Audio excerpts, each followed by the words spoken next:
नमस्कार. मार्गीच्या newspaper simplified इनिशिएटिव्हमध्ये आपलं स्वागत आहे.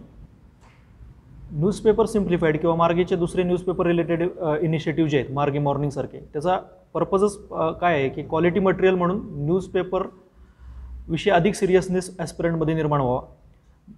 क्वालिटी मटेरियल म्हणून न्यूजपेपर हा प्रिपरेशनचा एक अविभाज्य भाग बनावा. पण लिमिटेशन काय आहे की एक ते मॅक्झिमम 2 न्यूजपेपर ॲस्पिरंटला वाचता येतात. प्रॅक्टिकली ते तेवढंच पॉसिबल होतं. पण असे काही दुसरे क्वालिटी न्यूजपेपर आहेत, मग ते मिस होतात. तर ते मिस होणाऱ्या न्यूजपेपरमध्ये पण काय चाललेलं आहे याविषयी एक जाण निर्माण व्हावी, हा सुद्धा या इनिशिएटिव्हचा हेतू आहे. तर आज 2 ते 3 न्यूजपेपर जे सहसा आपल्या प्रिपरेशनचा इंटिग्रल भाग नसतात, अशामध्ये क्रिप्टोकरन्सीबद्दल फार व्यापक प्रमाणात चर्चा झालेली आहे. त्याच्यामध्ये बिझनेस स्टँडर्डमध्ये बघितलं तर both kinds of currencies will evolve म्हणून अजय शहा यांचा लेख आहे बिझनेस स्टँडर्डमधला, both kinds of currencies will evolve. त्यानंतर जर इकॉनॉमिक टाइम्स बघितला तर त्यात क्रिप्टोकरन्सी काउंड्रम नावाचा आर्टिकल आलेला आहे. आणि मिंट या न्यूजपेपरमध्ये a crypto frenzy in open defiance of our ban plan असं आर्टिकल आलेलं आहे. तसंच जर 19 फेब्रुवारीचा लोकसत्ता पाहिला तर त्यामध्ये कूटचलनाची चाल नावाचा गौरव सोमवंशी यांचा आर्टिकल आलेला आहे. गौरव सोमवंशी यांनी जर लोकसत्ता गेल्या वर्षी फॉलो केला असेल तर लक्षात आलं असेल की त्यांनी ब्लॉकचेनवरती फार मोठी सिरीजच गेल्या वर्षी चालवली होती, साखळीचे स्वातंत्र्य या हेडिंग अंडर. तर या इतक्या प्रमाणात क्रिप्टोकरन्सीवरती आर्टिकल येण्याचं कारण काय आहे, तर कंटेक्स्ट काय आहे, तर एक सेंट्रल गव्हर्नमेंट आता एक बिल घेऊन येते. स्पेसिफिकली बिलचं नाव सांगायचं झालं तर cryptocurrency and regulation of official digital currency bill 2021. अजून एक दुसरा कंटेक्स्ट म्हणजे क्रिप्टोकरन्सीने $1 trillion global market value achieve केलेली आहे. क्रिप्टोकरन्सीने $1 ट्रिलियन मार्केट व्हॅल्यू अचीव केलेली आहे. तर या कंटेक्स्टच्या अनुषंगाने या न्यूजपेपरमध्ये सर्वात जास्त जर चर्चा कशाची झालेली असेल तर रेग्युलेशनच्या बाबतीत झालेली आहे की क्रिप्टोकरन्सीचं रेग्युलेशन झालं पाहिजे की रेग्युलेशन नाही केलं पाहिजे की बॅन आणला पाहिजे, या अनुषंगाने चर्चा आहे. तर त्या दृष्टीने पाहूया. पण त्याच्या आधी क्रिप्टोकरन्सी म्हणजे काय हे पाहणं गरजेचं ठरेल. तर पाहायला गेलं तर ग्लोबली ॲक्सेप्टेड अशी काही एक विशिष्ट डेफिनेशन क्रिप्टोकरन्सीची आपल्याला सापडणार नाही. म्हणजे गेल्या वर्षी मार्च 2020मध्ये सुप्रीम कोर्टने जेव्हा जजमेंट दिला होता क्रिप्टोकरन्सी रिलेटेड, त्यावेळेला पण त्यांनी असं म्हटलं होतं की क्रिप्टोकरन्सी किंवा व्हर्च्युअल करन्सी डिफाईन करणं हे एक प्रकारे अनेकांतवादामधल्या त्या हत्तीसारखं होईल. तर जैनांची फिलॉसॉफी आहे अनेकांतवाद. त्यामध्ये ते काय म्हणतात की 7 आंधळे असतात आणि ते हत्तीला आपापल्या आकलनातून बघतात. एक शेपटीला हात लावतो आणि हत्तीविषयीचं आकलन प्रकट करतो. तसंच सुप्रीम कोर्ट असं म्हणतं की क्रिप्टोकरन्सी किंवा व्हर्च्युअल करन्सीकडे प्रत्येकजण आपापल्या दृष्टिकोनातून पाहतो, त्यामुळे त्याला डिफाईन करणं हे अवघड आहे. मग साध्या भाषेत जर डिफाईन करायचं झालं तर काय करता येईल की डिजिटल और व्हर्च्युअल करन्सी आहे जी क्रिप्टोग्राफीनी सिक्युअर्ड केली जाते. तर क्रिप्टोग्राफी काय आहे तर सिक्युरिटीचा एक मेजर आहे. त्याच्यामध्ये कोड्स वापरले जातात. म्हणजे आपण व्हॉट्सअपमध्ये वगैरे बघितलं असेल तुमचा मेसेज इनक्रिप्टेड आहे असं सांगितलं जातं. इनक्रिप्टेड म्हणजे काय तर तुम्ही ज्याला मेसेज पाठवताय त्याला आणि तुम्हालाच तो वाचता येणार. क्रिप्टोग्राफीने सुद्धा इन्फॉर्मेशन किंवा कम्युनिकेशन हे अशा प्रकारे सिक्युअर केलं जातं. तर एक जर 2020चा पेपरचा प्रिलिमचा ॲनालिसिस केलं असेल तर लक्षात आलं असेल की पब्लिक की आणि प्रायव्हेट की अशा 2 टर्म्स आहेत. त्यांनी पब्लिक की इन्फ्रास्ट्रक्चर म्हणजे काय अशी टर्म विचारली होती. तर क्रिप्टोग्राफीमध्ये वापरण्यात येणाऱ्या ह्या 2 टर्म्स आहेत, पब्लिक की आणि प्रायव्हेट की. प्रायव्हेट की आहे त्याला सिक्युअर की असं पण म्हणतात, कारण त्याच्यामध्ये इन्क्रिप्शन आणि डिक्रिप्शनसाठी एकच प्रकारची की वापरली जाते. तर पब्लिक कीमध्ये इन्क्रिप्शन आणि डिक्रिप्शनला 2 प्रकारच्या की वापरल्या जातात. तर हा बेसिक डिफरन्स आहे, यावर्षी प्रिलिममध्ये आला होता म्हणून जाणून घेणं गरजेचं आहे. जर इतिहास बघितला आपण की क्रिप्टोकरन्सीचा, तर पहिली क्रिप्टोकरन्सी कोणती आहे हे सगळ्यांनाच माहीत असेल की बिटकॉइन ही 2009मध्ये आलेली क्रिप्टोकरन्सी आहे. 2008 मध्ये पहिल्यांदा एक नाव पण सर्वांना माहीत असेल की सातोशी नाकामोटो या माणसाशी ती असोसिएटेड आहे. यांनी 2008 मध्ये एक बिटकॉइन आराखडा मांडला होता आणि त्यानंतर 2009 मध्ये करन्सी आली.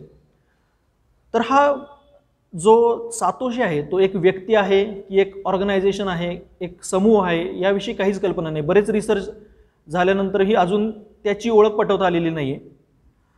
त्यानंतर एक चळवळ सुरू होती सायफर फंक सायफरपंक चळवळ, त्याचं पण बॅकग्राऊंड बिटकॉईनला आहे. तर ही सायफरपंक चळवळ काय होती, आता डिजिटल स्पेसमध्ये, इंटरनेटच्या युगामध्ये वेगवेगळ्या पॉसिबिलिटीज ह्या जी डिजिटल वर्ल्ड यूज करण्याच्या निर्माण होत आहेत. तर ह्या ज्या पॉसिबिलिटीज आहेत त्यामध्ये एखाद्या ऑर्गनायझेशनचं किंवा गव्हर्नमेंटची मोनोपोली, एकाधिकारशाही असू नये यासाठी ही चळवळ कार्यरत होती. सध्या नेशन स्टेटच्या कन्सेप्टमध्ये जो मनी सप्लाय आहे किंवा मनी सप्लाय जो आहे त्याच्यावरती सेंट्रल बँक आणि गव्हर्नमेंटचं कंट्रोल असतं हे आपल्याला माहिती आहे. तर हे कंट्रोल न राहता मनी सप्लाय हा डेमोक्रेटाइज असावा अशी ही संकल्पना होती सायफरपंक टेक्नॉलॉजीची, आणि त्यामुळे बिटकॉईनला अजूनच डिमांड निर्माण झाली होती. हे लक्षात घेतल्यानंतर इंडियामधलं क्रिप्टोकरन्सीचं स्टेटस काय आहे हे जाणून घेणं गरजेचं आहे. तर आता बिल आणण्याचं प्रोव्हिजनच, बिल का आणावं लागलं तर रेग्युलेशन किंवा रेकग्निशनच इंडियामध्ये नाही आहे क्रिप्टोकरन्सीला. ती लीगल आहे, इलिगल आहे याविषयी गव्हर्नमेंटने अजून काही स्पेसिफिक असं सांगितलेलं नाही आहे. RBIचं बघितलं की क्रिप्टोकरन्सीबाबतचा दृष्टिकोन कसा होता, तर 2013 नंतर थोडासा सिरियसनेस क्रिप्टोकरन्सी पाहण्याचे विषय आलेले आहे. 2013 मध्ये फायनान्शियल स्टेबिलिटी रिपोर्ट जो RBI दरवर्षी पब्लिश करतं त्यामध्ये त्यांनी व्हर्च्युअल करन्सीची डेफिनेशन दिली होती. तर ती काय दिली होती, एक सहज माहिती असावं म्हणून, अनरेग्युलेटेड डिजिटल मनी, अनरेग्युलेटेड ज्याच्यावर कोणाचंही रेग्युलेशन नाही अशी digital money, issued and control by it's developers and used and accepted bye its member of a specific virtual community, अशी डेफिनेशन त्यांनी दिली होती. आणि 2013 मध्येच डिसेंबरमध्ये त्यांनी एक नोटिफिकेशन हे केलं होतं जे क्रिप्टोकरन्सी यूज करतात अशा ट्रेडर्सला किंवा अन्यांना की थोडीशी सावधगिरी बाळगा. आणि RBIचं नंतरची सर्क्युलर वगैरे आपण पाहिली तर क्रिप्टोकरन्सीविषयी त्यांनी सावधगिरीचा इशाराच प्रत्येक वेळेला दिलेला आहे. त्यामुळे RBIची भूमिका ही थोडीशी निगेटिव्ह राहिलेली आहे क्रिप्टोकरन्सीच्या बाबतीमध्ये. आता लेटेस्ट जर आपण बघितलं की 2018 मध्ये RBIने काय केलं होतं तर प्रायव्हेट क्रिप्टोकरन्सीवरती बॅन आणला होता. पण 2020 मध्ये एक जजमेंट सुप्रीम कोर्टने पास केलं, internet and mobile association of India वेस RBI, जे मगाशी आपण बघितलं की जजमेंटमध्ये क्रिप्टोकरन्सीची तुलना अनेक अंतवादाशी सुप्रीम कोर्टाने केली. ते जजमेंट मार्च 2020 मधलं, internet and mobile association of India वेस RBI. तर त्यामध्ये तो बॅन सुप्रीम कोर्टने लिफ्ट केला. त्यामुळे आता सध्या trading in virtual currency, cryptocurrency and bitcoins हे इंडियामध्ये चालू शकतं. सुप्रीम कोर्टने काय आर्ग्युमेंट केली की हा बॅन लिफ्ट करताना, तर ते म्हटले की कोणत्याही प्रकारचं लेजिस्लेटिव्ह प्रोव्हिजन नाही आहे जे हा क्रिप्टोकरन्सीला बॅन करेल. त्यामुळे जर कुठल्याही प्रकारचं लेजिस्लेटिव्ह प्रोव्हिजन नसेल त्याला बॅन करण्याचं, तर हा लेजिटिमेट ट्रेड असेल, जर त्यामध्ये जर ट्रेड होत असेल क्रिप्टोकरन्सीचा यूज करून, मग असा जर लेजिटिमेट ट्रेड असेल तर तो कुठल्या फंडामेंटल राईटचा भाग बनतो, तर आर्टिकल 19 मध्ये 1G आहे, जे फंडामेंटल राईट देते आपल्या सिटिझन्सला to carry on occupation, trade and business, म्हणजे व्यवसाय स्वातंत्र्याचा हक्क हा मूलभूत हक्क आहे. त्यामुळे जर कोणतेही लेजिस्लेटिव्ह प्रोव्हिजन नसेल ते रिस्ट्रिक्ट करायला की क्रिप्टोकरन्सीमध्ये जर तुम्ही ट्रेड करत असाल तर ती इलिजिटिमेट ट्रेड होतं असं म्हणणारा, तर मग ते लेजिटिमेट ट्रेड होतं असं सुप्रीम कोर्टचं म्हणणं होतं. दुसरं म्हणजे असं स्टेट केलं सुप्रीम कोर्टने की RBI ला पॉवर आहे प्रीएम्प्टिव्ह ॲक्शन घेण्याची. प्रीएम्प्टिव्ह ॲक्शन म्हणजे काय, ही एखादी गोष्ट घडायच्या आधीच जेव्हा ॲक्शन घेतली जाते, तर एक प्रीएम्प्टिव्ह ॲक्शन आपल्या गव्हर्नमेंटने एकदा जेव्हा सर्जिकल स्ट्राईक केले होते तेव्हा वापरली होती की आम्ही प्रीएम्प्टिव्ह ॲक्शन घेतली. याचा अर्थ काय, आमच्या टेरिटरीवरती दहशतवादी हल्ला होऊ नये म्हणून ती आपण ॲक्शन घेतली होती. तर असे गव्हर्नमेंट जे टर्म्स वापरतं एखाद्या पॉलिसीला तर त्या लक्षात घेणं गरजेचं आहे. तर प्रीएम्प्टिव्ह ॲक्शन घेण्याचा RBIला अधिकार असला तरी RBIने जे सर्क्युलर इश्यू केलं होतं बॅन करण्याचं 2018 मध्ये क्रिप्टोकरन्सीला, ते प्रपोर्शनॅलिटी टेस्ट पास करत नाही असं सुप्रीम कोर्ट म्हटलं. तर ही प्रपोर्शनॅलिटी टेस्ट पुट्टास्वामी जी केस होती 2017 मध्ये त्यामध्ये सुप्रीम कोर्टने वापरली होती. म्हणजे काय, जो स्टेटचा लेजिटिमेट इंटरेस्ट आहे त्यांनी जो डिझायर्ड गोल अपेक्षित आहे आणि पब्लिक इंटरेस्ट आणि इंडिव्हिज्युअल लिबर्टी यांमध्ये बॅलन्स असलं पाहिजे. म्हणजे तुमच्या डिझायर्ड गोलमुळे अनियंत्रित प्रमाणात जर इंडिव्हिज्युअल राईटवरती इफेक्ट होणार असेल, ते प्रपोर्शन नसेल पब्लिक इंटरेस्टच्या, तर ते अनकॉन्स्टिट्युशनल असतं असं सुप्रीम कोर्टचं म्हणणं आहे. त्यामुळे या प्रपोर्शनॅलिटी टेस्टचा वापर करून सुप्रीम कोर्टनी ही जे RBIचं सर्क्युलर होतं ते अनकॉन्स्टिट्युशनल ठरवलं. जरी गव्हर्नमेंट लेवलला अजून पण कन्फ्युजन असलं की कसं रेग्युलेट करायचं किंवा गव्हर्नमेंटचा रोख हा बॅनकडे जात असला, तरी इंडियामध्ये आता क्रिप्टोकरन्सी रिलेटेड किंवा digital currency related market evolve होतंय असं दिसतंय. मग गौरव समवंशीच्या लेखात ते म्हणतात की अंदाज सांगता येणं कठीण आहे की किती प्रमाणात क्रिप्टोकरन्सी युजर्स वगैरे आहेत, पण ते म्हणतात जर आपल्याला एक एस्टिमेट काढायचं झालं तर तो किती आहे, तर 60 लाख ते 1 कोटी व्यक्ती बिटकॉइन आणि त्यासारख्या चलनामध्ये व्यवहार करतात. तर क्रिप्टोकरन्सीला ते मराठीमध्ये कूटचलन ही टर्म वापरतात. तर जे रिजनलमध्ये तयार करतात त्यांच्यासाठी कूटचलन ही टर्म ते वापरू शकतात. त्यानंतर जसे असे व्यक्ती आहेत तसेच प्लॅटफॉर्म पण डेव्हलप झालेत इंडियामध्ये क्रिप्टोकरन्सी रिलेटेड. म्हणजे कुठलं, तर कॉइन स्विच कुबेर आणि वजीर एक्स असे 2 प्लॅटफॉर्म आहेत. कॉइन स्विच कुबेर हे क्रिप्टो ट्रेडिंग प्लॅटफॉर्म आहे जे अंदाजे 3 मिलियन युजर्स यूज करतात. आणि WazirX India's bitcoin and cryptocurrency exchange and trading platform आहे जो 1.5 मिलियन युजर्स यूज करतात. तर प्रिलिममध्ये UPSC कसा प्रश्न विचारू शकते, कॉइन स्विच कुबेर आणि वजीर एक्स कशाशी रिलेटेड आहेत असा थेट प्रश्न विचारू शकते. त्यानंतर इंडियामधलं जर स्टेटस बघितलं की इंडियामध्ये सध्या काही रेग्युलेटरी हे स्पष्टता नाही आहे, गव्हर्नमेंट बिल आणणार आहे, पण प्रायव्हेट डोमेनमध्ये काही ना काहीतरी ॲक्टिव्हिटी सुरू आहे. तसं वर्ल्डमध्ये काय चाललं आहे, स्टेटस इन वर्ल्ड हे जाणून घेणं गरजेचं आहे. तर ते पाहिलं तर प्रत्येक देश आपापल्या सोयीनुसार वेगवेगळ्या ॲक्शन्स घेतलेले आहेत. म्हणजे जसं इस्रायलने बघितलं तर जमीन किंवा सोन्याच्या मालमत्तेप्रमाणे त्यांनी कर आकारणी केली. इस्रायलने काय केले, जमिनीवरती किंवा सोन्यावरती जसा कर आकारला जातो तसा कर आकारलाय. स्वित्झर्लंडने काय केले, त्याला फॉरेन करन्सी म्हणून कन्सिडर करून टॅक्स लावलाय. तर बरेच एक्सपर्ट असं म्हणतात की हे स्वित्झर्लंडसारखं फॉरेन करन्सी इंडियाने हे करावं क्रिप्टोकरन्सीला आणि त्याच्यावरती टॅक्स लावावा. अमेरिका आणि कॅनडाने काय केले की क्रिप्टोकरन्सीला एक इंडिपेंडंट करन्सी म्हणून स्टेटस दिले आणि फक्त एवढंच की त्याने रेकग्नाइज केले क्रिप्टोकरन्सीला. अमेरिका कॅनडा इंडिपेंडंट करन्सी म्हणून बघतात त्यांच्याकडे आणि रेकग्निशनसुद्धा त्यांनी दिलेलं आहे. काही अशा कंट्री आहेत त्याने थेट बॅन केलेलं आहे त्याला, म्हणजे अल्जेरिया, बोलिव्हिया, सौदी अरेबिया यासारखे. तर आपलं जे आर्टिकल होतं बिझनेस स्टँडर्डमधलं त्यातले अजय शाह का म्हणतात की ह्या बॅन करणाऱ्या कंट्रीज आणि इंडिया यांच्या कॉन्स्टिट्युशनल व्हॅल्यूजमध्ये फार डिफरन्स आहे. तर ह्या कंट्रींकडे पाहून आपण बॅन करू शकत नाही कारण आपल्या कॉन्स्टिट्युशनल व्हॅल्यूज हा खूप डिफरंट आहेत. त्यानंतर सिंगापूरने काय केलं, तर प्रोग्रेसिव्ह रेग्युलेशन आणलेलं आहे. त्यामुळे जर बघितलं गेलं तर अनेक स्टार्टअप्स ज्या क्रिप्टोकरन्सी बेस्ड आहेत त्या सिंगापूरमध्ये इन्व्हेस्टमेंट जास्त करत आहेत. तर हे सिंगापूर हे प्रोग्रेसिव्ह रेग्युलेशनचं एक्झाम्पल आहे. परत एकदा सांगतो की इस्रायलने काय केलं, जमीन आणि सोन्यासारख्या मालमत्तेप्रमाणे कर लावले. स्वित्झर्लंडने एक फॉरेन करन्सी म्हणून पाहिलं. अमेरिका कॅनडाने त्याने रेकग्निशन दिलं आणि इंडिपेंडंट करन्सी म्हणून पण पाहिलं. बॅन केलेल्या काही कंट्री आहेत जसं की अल्जेरिया, बोलिव्हिया, सौदी अरेबिया. सिंगापूरने प्रोग्रेसिव्ह रेग्युलेशन आणलं. हे नॅशनल लेवलचे गव्हर्नमेंट जे काय करतात ते दर्शवतं. पण असे काही गव्हर्नमेंट आहेत की ज्यांनी लोकल लेवलला पण क्रिप्टोकरन्सीला यूजला चालना दिलेली आहे. म्हणजे मियामी हे जे हे मेट्रोपोलिस आहे फ्लोरिडा USA मधलं, त्या मियामीने काय केलं आहे, लोकल टॅक्स हे लोक आता क्रिप्टोकरन्सीमध्ये भरू शकतात असं सांगितले. तर मियामीचं एक एक्झाम्पल की लोकल लेवलला पण ॲक्सेप्टन्स वाढत चाललं आहे. त्यामुळे शेवटी ह्या सर्व आर्टिकलचा एक सूर काय निघतो की बॅन हा ज्या मोस्ट इव्हॉल्ड इकॉनॉमीज आहेत त्यांनी केलेल्या प्रोव्हिजन्स पाहता आउट ऑफ सिंक असेल जर इंडियाने बॅन आणलं तर हे लक्षात घेतलं पाहिजे. आता आर्ग्युमेंट काय आहेत रेग्युलेशनच्या ह्याच्यामध्ये किंवा रेग्युलेट केलं पाहिजे, बॅन केलं पाहिजे, यासाठी काय आर्ग्युमेंट आपण हे करू शकतो.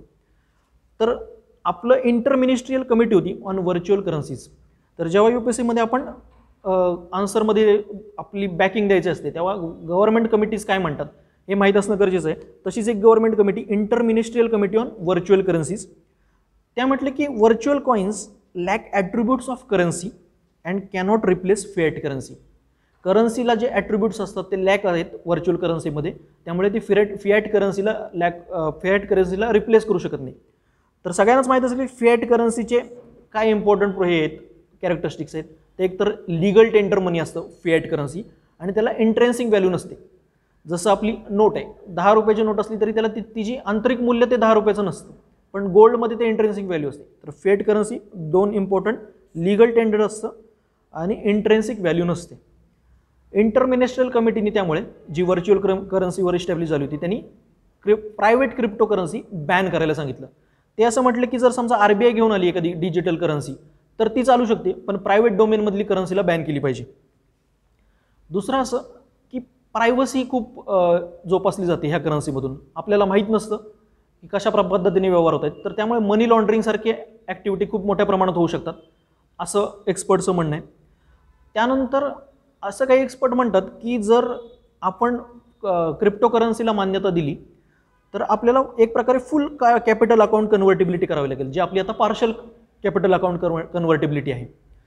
त्यामुळे कॅपिटल फ्लाईट खूप मोठ्या प्रमाणात होऊ शकतं. दुसरं अजून एक गव्हर्नमेंटकडून सांगितलं की जातं की कन्झ्युमर अवेअरनेस खूप कमी प्रमाणात आहे. कन्झ्युमर अवेअरनेस नसल्यामुळे काय होऊ शकतं की बऱ्याच प्रमाणे फसवणूक होऊ शकते आणि एक गॅप आहे की काही लोकांनाच माहिती आहे त्याबद्दल, बऱ्याच लोकांना माहिती नाही. त्यानंतर सॉव्हर्निटीचा इश्यू आहे की इश्युअन्स ऑफ करन्सी हे काय सॉव्हरिन राईट आहे. जर दुसरे प्रायव्हेट डोमेनमधले करन्सी आणत असतील तर त्या सॉव्हरिन राईटवरती इम्पॅक्ट होतो. त्यानंतर कोणताही रेग्युलेटर नाही आहे करन्सीसाठी, त्यामुळे जे इन्व्हेस्टमेंट आहे ते रिस्की होऊ शकतं रेग्युलेटर नसल्यामुळे. त्यानंतर जसं बाकी सगळ्या गोष्टींना पण एक कॉमन आर्ग्युमेंट असतं की इंडियाकडे तेवढं इन्फ्रास्ट्रक्चर नाही आहे की क्रिप्टो करन्सी हँडल करण्याचं, तर हे एक रेग्युलेशनच्या किंवा बॅनच्या सपोर्टमध्ये सांगता येईल. मग आर्ग्युमेंट अगेन्स्ट काय आहेत जे रेग्युलेशन आणि बॅनच्या, तर जे रायटर आहेत त्यांचं असं म्हणणं आहे की कन्व्हेन्शनल मनीचे काही इश्यूज होते आणि त्यामुळे क्रिप्टो करन्सी आणली. म्हणजे एखादी नवीन गोष्ट कधी येते ज्या वेळेला आधी जुन्या गोष्टीमध्ये काहीतरी इश्यू असतील. मग तुम्हाला माहीत असेल की जर इन्फ्लेशन झालं तर आपले जे कॉमन करन्सी असते त्याची व्हॅल्यू कमी होते, रुपयाचं मूल्य कमी होतं असं आपण ऐकलं असेल जेव्हा भाव वाढवते तेव्हा. तर हा इश्यूमुळे काय होतं, एक प्रकारची इन्स्टेबिलिटी करन्सीमध्ये निर्माण होते. तर ही इन्स्टेबिलिटी काही अंशी दूर करण्याचं एक साधन म्हणून क्रिप्टो करन्सीकडे पाहिलं जातं. त्यानंतर प्रायव्हसी, एक प्रकारे काय होतं की सेंट्रलाइज नेचर आहे सध्याच्या करन्सीचं. सेंट्रल बँक किंवा गव्हर्नमेंटकडे व्हर्च्युअल मोनोपोली एक प्रकारे निर्माण झालेली आहे. त्यामुळे एक स्टेट सर्व्हिलन्सचा मीन्स म्हणून करन्सीकडे पाहिलं जातं. एक स्टेट काय करते करन्सी थ्रू एक प्रकारे सर्व्हिलन्स करते. त्यामुळे जर क्रिप्टो करन्सी आली तर हे स्टेट सर्व्हिलन्स काही अंशी कमी होईल आणि प्रायव्हसी लोकांची मेंटेन राहील. रेग्युलेशन आणि बॅनच्या अगेन्स्ट एक पॉईंट देताना इंडियन रेव्हेन्यू सर्व्हिस म्हणजे भारतीय राजस्व सेवेचे एक अधिकारी आहेत रचना सिंग यांचं एक पुस्तक आहे दी बिटकॉइन सागा, जे 2019 आलं होतं. त्यांचं असं म्हणणं आहे की हे रेग्युलेशन करताना ना की ती टेक्नॉलॉजी किती डेव्हलप आहे किंवा त्या टेक्नॉलॉजीचा किती युजफुल आहे याचा विचार न करता ते पॉलिटिकल पर्पजने मोटिवेटेड डिसिजन घेतले जात आहेत. तर आपण आणि दुसरे पण टेक्नॉलॉजी अशी बघितली जी ॲडव्हान्स नवीन टेक्नॉलॉजी येते तर त्यावेळेला असं दिसून येतं की सायंटिफिक एव्हिडन्स याला फारसं महत्त्व न देता पॉलिटिकली मोटिवेट डिसिजन घेतले जातात. त्यामुळे आत्तासुद्धा तसंच काही होतंय का असं त्यांचं एक आर्ग्युमेंट आहे. त्यामुळे ते म्हटलं की रेग्युलेशन आणि बॅन करताना ही गोष्ट बघितली पाहिजे की सायंटिफिक ॲनालिसिस आहे की खूप फक्त पॉलिटिकली मोटिवेटेड ॲनालिसिस आहे. त्यानंतर आत्ताच आपण बघितलं की जी इंटरनल मिनिस्ट्रियल कमिटी होती ते काय म्हटले की प्रायव्हेट क्रिप्टो करन्सी बॅन करा, पण जर ऑथोराइज्ड डिजिटल करन्सी असेल क्रिप्टो करन्सी असेल तर ती परमिटेड करा. तर हे काय दिसतंय की एक प्रकारे प्रायव्हेट क्रिप्टो करन्सी वेस्ट ऑथोराइज्ड क्रिप्टो करन्सी यामध्ये काहीतरी बॅटल आहे असा भास निर्माण केला जातोय. पण जर नीट बघितलं ती क्रिप्टो करन्सी किंवा जी क्रिप्टो करन्सी ज्याच्यावरती बेस्ड आहे ती टेक्नॉलॉजी म्हणजे ब्लॉकचेन याचा जर अभ्यास केला तर लक्षात येतं की प्रायव्हेट क्रिप्टो करन्सी असं काही नाही आहे. म्हणजे ज्या बिटकॉईनचा सातोशी नाकोमोटो आपण बघितला की जो त्याचा ओरिजिनेटर मानला जातो त्याच्याकडे पण त्याच्या बाबतीत कोणते विशेष अधिकार नाही आहेत, कारण हे प्लॅटफॉर्मच जे आहे ते डिसेंट्रलच आहे. त्यामुळे प्रायव्हेट क्रिप्टो करन्सी असा काही इश्यू नाही आहे. त्यानंतर जर हे रेग्युलेशन करायचं झालं, समजा गव्हर्नमेंटने ठरवलं की आता रेग्युलेट करायचं आहे, तर प्रॅक्टिकल इश्यूज आहेत हे रेग्युलेशन करण्याचे. एक म्हणजे ते डिसेंट्रलाइज मॅनरमध्ये आहे. दुसरं म्हणजे क्रिप्टो ओनरशिप ही इझी आहे हाईड करणं, म्हणजे कुणाकडे त्याची ओनरशिप आहे हे जर हाईड करायचं झालं तर ते खूप सोपं आहे. आणि आता डीप वेब जर बघितलं तर ह्या डीप वेबमुळे ते अजूनच सोपं झालेलं आहे. त्यामुळे जर ते रेग्युलेटच होणार नसेल किंवा तितकं इफेक्टिव्ह रेग्युलेशन होणार नसेल तर गव्हर्नमेंटनी त्यापेक्षा त्याच्यावर टॅक्स लावून आपला रेव्हेन्यू वाढवावा, असं पण एक प्रवाह आहे, विचार प्रवाह आहे. त्यानंतर पुढचं इकॉनॉमिक सर्वे जो लास्ट इयर चालला होता, इकॉनॉमिक सर्वे 2019-20, त्यांनी असं एक आर्ग्युमेंट केलं होतं की trust as a public good म्हणून प्रमोट केलं पाहिजे, trust as a public good. तर सध्या फायनान्शियल किंवा बँकिंग सेक्टरमध्ये हा ट्रस्ट खूप लॅकिंग आहे. जर हा ट्रस्ट प्रमोट करायचा असेल आपल्याला पब्लिक गुड म्हणून, तर बिटकॉइन, क्रिप्टोकरन्सी किंवा एकूणच ब्लॉकचेन टेक्नॉलॉजी ही खूप महत्त्वाची ठरेल. त्यामुळे हे याच्या फेवरमधले आर्ग्युमेंट आहेत. तर अशा प्रकारे हा एक इश्यू रेग्युलेशनच्या दृष्टीने आपण कॉम्प्रिहेन्सिव्ह पाहिलं की सध्या पोझिशन काय आहे, वर्ल्डमध्ये त्याची पोझिशन काय आहे, आणि रेग्युलेशन केलं तर त्याच्या प्रो आणि अगेन्स्ट पॉईंट कोणते. आपलं डिस्कशन थांबूया. धन्यवाद.